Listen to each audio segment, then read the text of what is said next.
Alô, amigos, aqui estamos mais uma vez com o canal O Olhar Crítico, do Rui Martins, que foi correspondente em Genebra e Paris para diversas mídias brasileiras e que ainda é correspondente para o Observatório da Imprensa, Correio do Brasil e outras mídias também. Vamos fazer uma questão, uma pergunta para você. Quem ganhou essa guerra de Israel, Estados Unidos contra o Irã? Quem? Depois de você se inscrever, seria muito importante se você se inscrevesse nesse canal, compartilhar com seus amigos e inimigos, deixar um like, no caso gosto do que nós vamos debater. Você aproveite também para deixar a sua opinião. Na minha opinião, quem ganhou foi, e só isso. E depois pode fazer um comentário, mas se está com pressa, qualquer coisa, deixe só isso. Quem ganhou? Isso é interessante. E me diz de onde você está ouvindo. É no Brasil, é aqui na Europa, é nos Estados Unidos? Vamos lá, o canal está começando a crescer e você vai nos ajudar. Não com Pix, não com contribuições, não pedimos nada disso, mas se inscrevendo. Como já expliquei muitas vezes, este canal ele tem um interesse de transmitir comentários sobre a atualidade internacional ou brasileira e é uma opção, é uma decisão minha, você não tem obrigação por isso de pagar por isso, é uma decisão minha. Se eu dou o meu tempo, se eu entrego o meu tempo para escrever, para editar este YouTube, é por opção minha. Você não tem que se sentir responsabilizado nisso.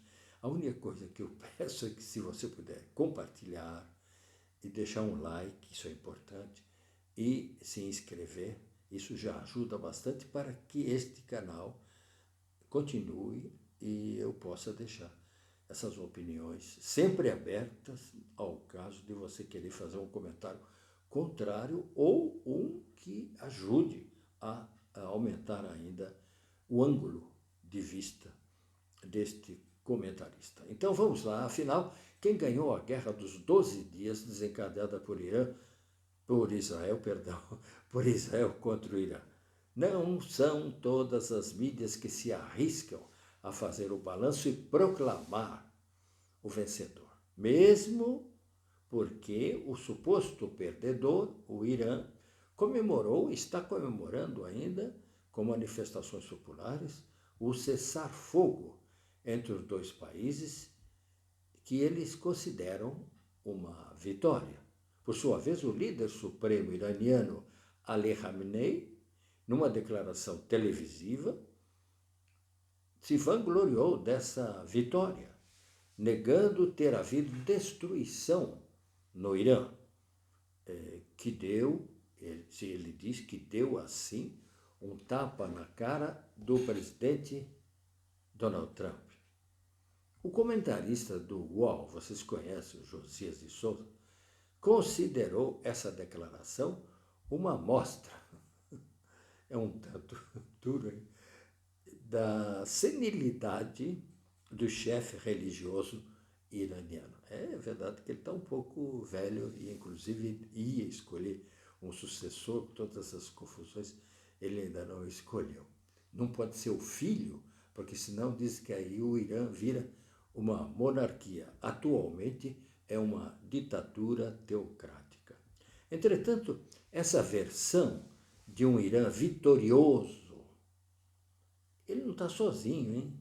É também, ele, o Khamenei, é também defendida pelo professor da Fundação Getúlio Vargas, Salem Nasser, no seu canal YouTube, e pelo analista político do canal Opera Mundi, Breno Altman, contraditados por comentaristas de jornais e televisões de diversos e importantes países ocidentais.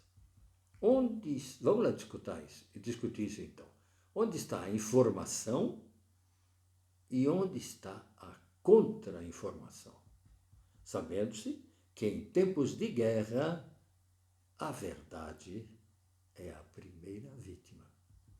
Vamos começar pela Rádio Canadá, órgão estatal de comunicação desse país que é vizinho dos Estados Unidos. Os Estados Unidos, cuja participação nos bombardeios dos centros nucleares iranianos permitiu a suspensão da guerra. Como dizem alguns, a guerra não terminou, é um cessar-fogo. Se houver qualquer dúvida, é capaz de recomeçar. Vamos esperar que não recomece e vamos esperar que realmente as dúvidas se desfaçam. A rádio canadense cita o discurso do dirigente israelense, no qual Benjamin Netanyahu proclamou a vitória de Israel contra o Irã. Totalmente contrário lá do que disse o velhinho Khamenei, né? Por ter, entre aspas, o que ele disse, destruído a indústria de fabricação de mísseis, afirmando recomeçar a guerra se houver qualquer tentativa, entre aspas também, do Irã retomar suas ambições nucleares, fecha aspas, comemorando assim terem sido liquidadas as capacidades nucleares iranianas. Disse também ter dado um golpe decisivo contra o regime iraniano. O Khamenei disse ter dado um tapa na cara do Donald Trump. O Netanyahu disse ter dado um golpe decisivo contra o regime iraniano.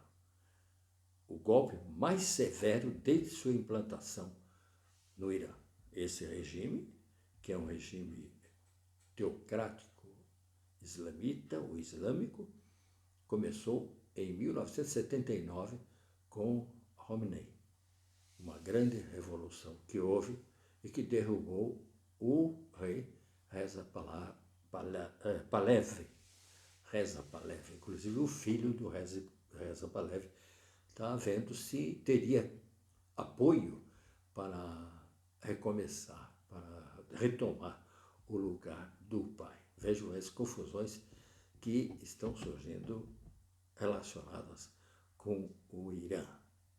Esse ataque incluiu a eliminação de diversos dirigentes dos Guardiães da Revolução ou dos Guardas da Revolução e de uma dezena dos principais cientistas do programa nuclear iraniano, mais a destruição de instalações militares e a danificação de centrais nucleares. Netanyahu também citou os ataques aos radares e à defesa aérea iraniana. Vocês viram que o Irã praticamente não tem aviação. Quando Israel e depois os Estados Unidos entraram no seu território, não havia nenhum avião que pudesse enfrentá-los e eles agiam como donos do céu. Né? E é por isso que os aviões israelenses puderam bombardear muita coisa pela falta da existência de uma resistência contra a aviação estrangeira no Irã. Mesmo assim, o líder supremo Khamenei, diz que foram eles que ganharam e que não tiveram nenhuma perda, o que é um pouco difícil de aceitar, no sentido de que as fotos e os filmes dos danos feitos em muitos lugares foram mostrados pela televisão e pelos canais. Israel contou também com o apoio de agentes secretos recrutados dentro do Irã esses agentes secretos que sabiam, então, os endereços onde viviam os cientistas e os dirigentes iranianos que foram mortos em casa, né? Com bombas disparadas exatamente no apartamento ou na residência em que viviam. A razão da intervenção israelense no Irã, qualificada de preventiva, seria a possibilidade de uma próxima ameaça nuclear iraniana com o objetivo de destruir Israel. Isso porque, desde a vitória de Khomeini em 1979, o Irã diz que o objetivo deles é a destruição de Israel. E nisso também ele conhecia, quer dizer, foram eles que apoiaram o Hamas. O Hamas também diz que o objetivo deles é a destruição de Israel, do rio ao mar, o que impede a possibilidade de um diálogo, a possibilidade de um acordo, porque ninguém vai fazer acordo ou diálogo com alguém que tem como objetivo te matar, não é? Isso é uma coisa que às vezes eu não entendo quando se fala que teria que haver um acordo. Eu acho um pouco difícil se um dos participantes, um dos oponentes, tem como lema, como objetivo a sua destruição.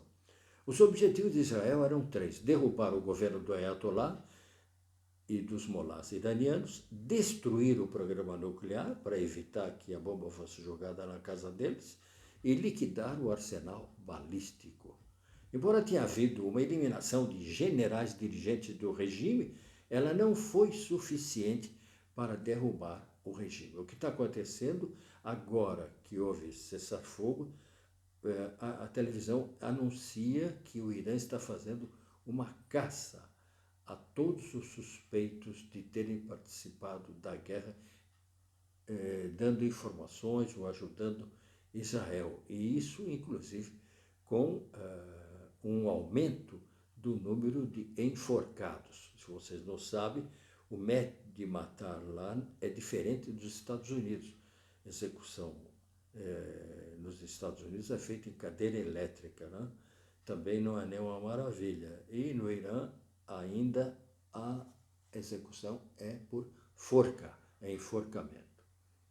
Não houve também uma revolta popular derrubando o regime, como muitos esperavam, pois os ataques reavivaram os sentimentos nacionalistas na população. E os apelos do filho do Shah, Reza Pahlavi, não tiveram eco. E existem dúvidas quanto ao sucesso de ataques às centrais nucleares de Natanz, Isfahan, Arak e Fordo. Fordo, que seria a principal. Embora o presidente Trump tenha assegurado no encontro da OTAN anteontem em Haia ter liquidado o programa nuclear iraniano, existem as informações de terem sido transferidos, pouco antes do começo dos ataques, 400 quilos de urânio enriquecido e centrífugas para outros subterrâneos mais seguros antes dos bombardeios israelenses e norte-americanos.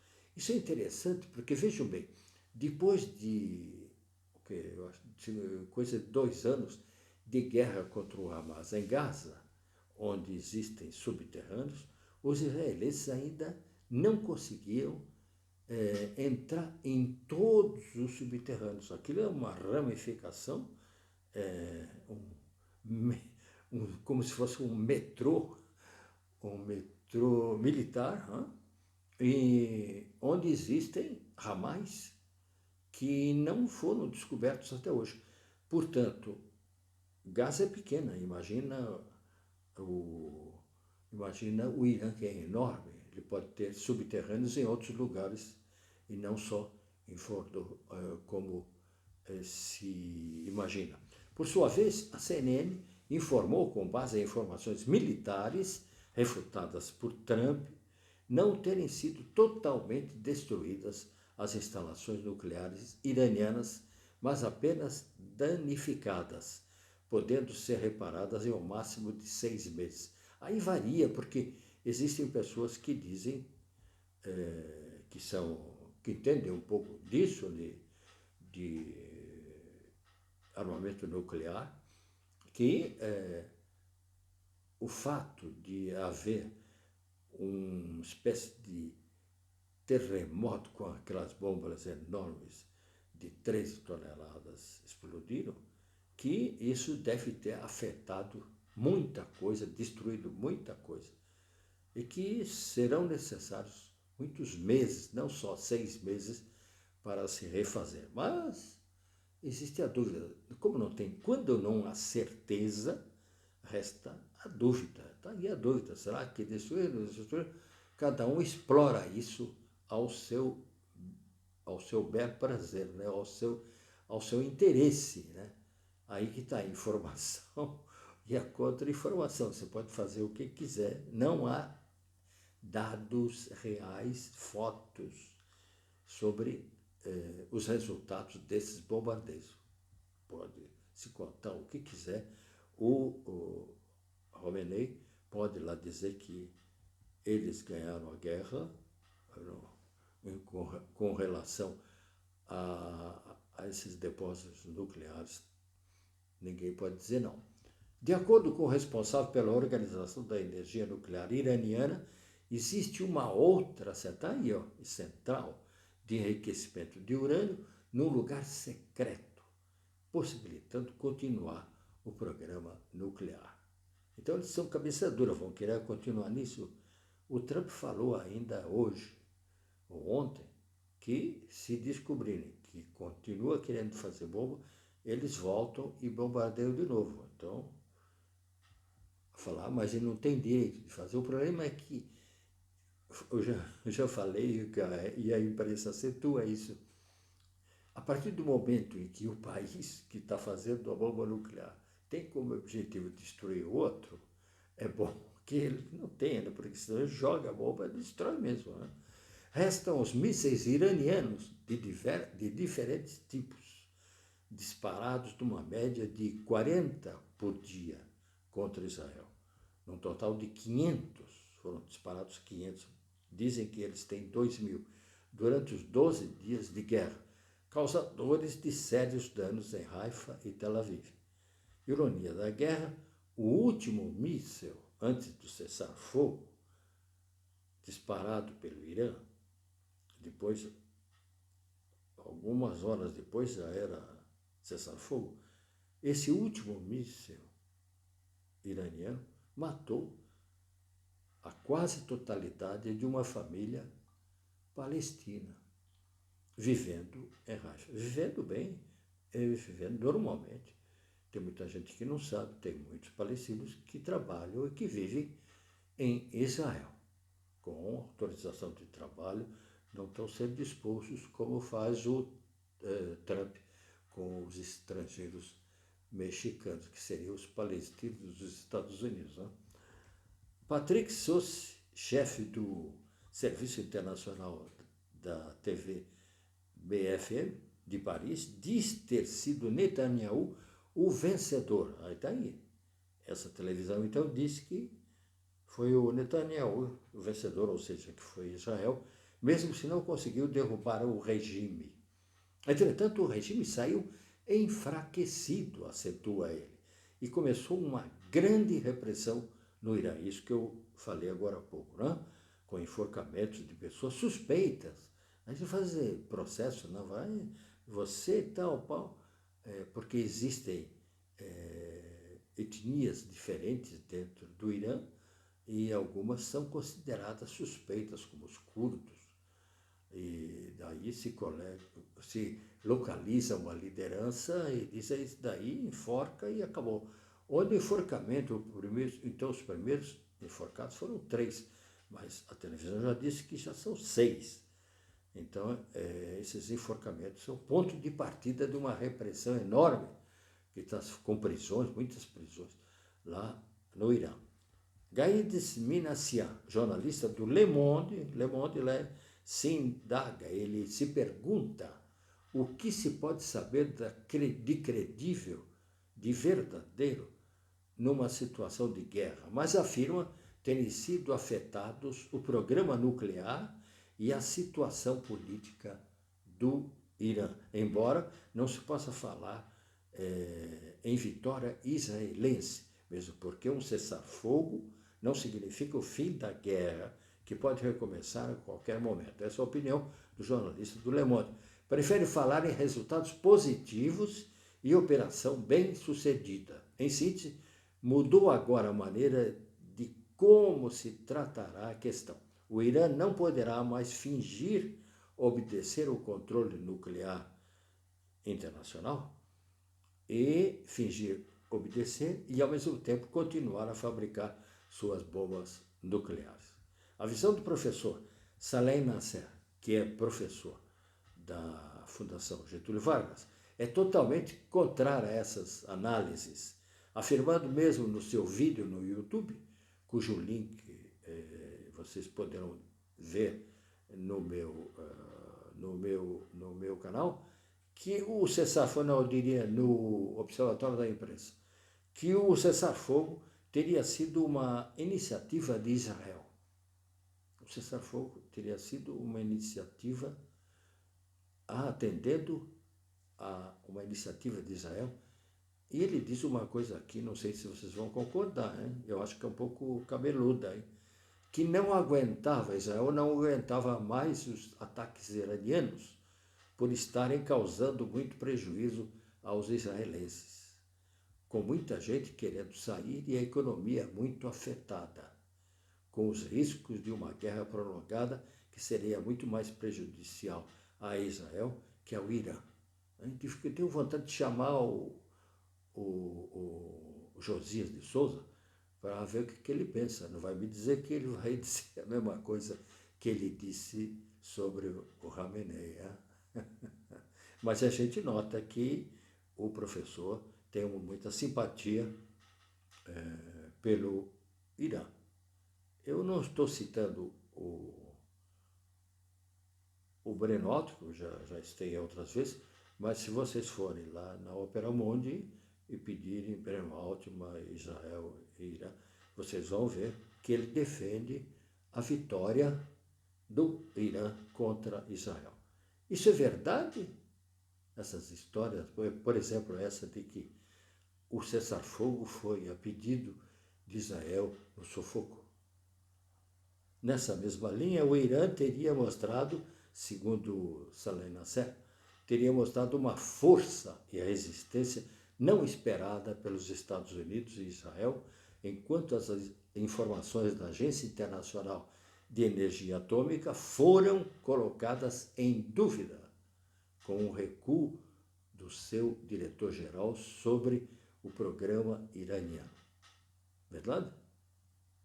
Por isso, afirma o professor, se houver novas tentativas de negociações sobre o programa nuclear, agora o Irã tem uma posição mais firme com a agência internacional e com os Estados Unidos. É isso.